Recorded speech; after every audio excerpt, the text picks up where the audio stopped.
Hey everyone, welcome to my channel. আশা করছি তোমরা সবাই খুব ভালো আছো, আমিও খুব ভালো আছি। তো মায়ে ঝিয়ে চলে গেলাম পার্লার। তো মেয়েরই চুল কাটানোর কথা ছিল, আমারটা কথা ছিল না। তো গেছি যেকালে দুজনেই মায়ে ঝিয়ে চুল একবারে হেয়ার কাট করে চলে এসেছি। তো এই যে মেয়ের হেয়ার ওয়াশ হয়ে গেল, তারপরে এবার হচ্ছে হেয়ার কাটিং।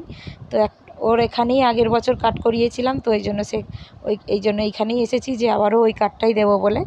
তো ওর ক্রিয়েটিভ কাট দেওয়া ছিল, সেই কাটটাই দিতে এসেছি।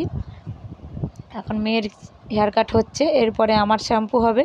এই যে আমার শ্যাম্পু হচ্ছে, আর মনে হচ্ছে গাইস ঘুম পেয়ে যাচ্ছে, এত মানে আরাম লাগছে। তো তারপরে এই যে হট ব্যাগটা দিয়ে দিল মাথায়, দিয়ে তারপরে স্পা হলো, দিয়ে কাট হলো। তো তারপরে চলে গেলাম গোপাল আর কার্তিকের জামা প্যান্ট কিনতে। আমাদের জামা প্যান্ট তো কেনার শপিং ব্লগ তো তোমাদের সাথে শেয়ার করলাম। তো কার্তিক আর গোপালের শেয়ার করিনি, এটা কিনে নিয়ে চলে এসেছি। এই দুটো হচ্ছে গোপালের, একটা ষষ্ঠীতে পরবে, একটা নবমীতে পরবে, দুখানা ড্রেস। আর এমনি আবার কদিন আগেই জন্মাষ্টমীতে আরও দুটো তিনটে সেট আনা হয়েছে। আর এইটা হলো কার্তিকের। তো কার্তিকের তো আমাদের বড় কার্তিক, ওর তো আর শার্ট ঢোকানো যাবে না, ওদের হাত তো এরকম থাকে। তো হাফ হাত আর স্লিভলেস না হলে কার্তিকের মানে হয় না।